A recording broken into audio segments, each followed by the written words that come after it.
የዶናልድ ትራምፕ አቋም በታላቁ የኢትዮጵያ ህዳሴ ግድብ ላይ የዲፕሎማሲ ሚዛን ወይስ የግብፅ ወገንተኝነት? ታላቁ የኢትዮጵያ ህዳሴ ግድብ በአፍሪካ ዘመናዊ ታሪክ ውስጥ እጅግ የጦፈ የፖለቲካ የዲፕሎማሲና የጂኦፖለቲካል ፍጭትና ክርክር ከቀሰቀሱ ሜጋ ፕሮጀክቶች መካከል ግንባር ቀደሙ ነው። ይህ ግድብ ለኢትዮጵያ ተራ የኤሌክትሪክ ኃይል ማመንጫ ሳይሆን የኢኮኖሚ የብሔራዊ ኩራትና የማይበገር የሉዓላዊነት መብት ማረጋገጫ ህያው ምስክር ነው።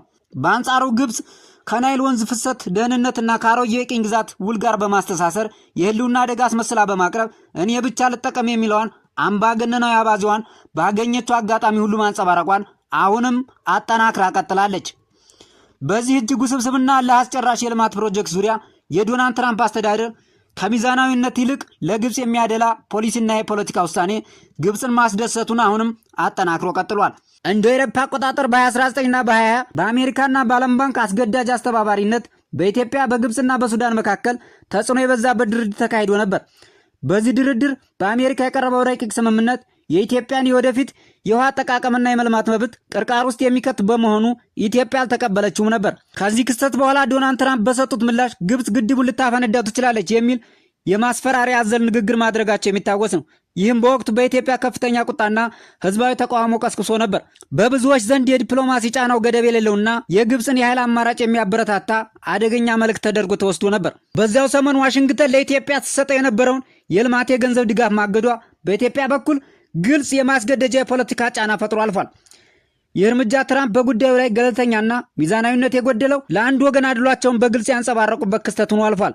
የትራምፕ የፖለቲካ ስትራቴጂ ከግብፅ ፕሬዝዳንት አብዱል ፈታህ አልሲሲ ጋር በነበራቸው ጥብቅና ግላዊ ወዳጅነትም የተቃኘ ይመስላል።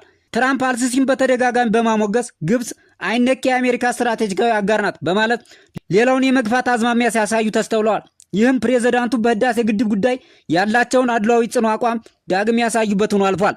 ትራምፕ የህዳሴ ግድቡ የተገነባው በአሜሪካ የገንዘብ ድጋፍ ነው የሚል የተሳሳተና እውነታውን የካደ አስተያየትም በተደጋጋሚ ሰንዝረዋል። ነገር ግን ግድቡ ሙሉ በሙሉ የተገነባው የኢትዮጵያ ህዝብ ባዋጣው ገንዘብ እንጂ እስካሁን አሜሪካ ለአንድም ቀን የፋይናንስ ድጋፍ ያደረገችበት ይፋዊና ታሪካዊ ማስረጃ የለም። የአሜሪካው ፕሬዝዳንት ዶናልድ ትራምፕ በፈረንሳይ በተካሄደ የቡድን 7 አባል ሀገራት ጉባኤ ጎን ለጎን ከግብፅ ፕሬዝዳንት አብዱል ፈታህ አልሲሲ ጋር በታላቁ የኢትዮጵያ ህዳሴ ግድብ ላይ መዶለታቸው ተሰምቷል።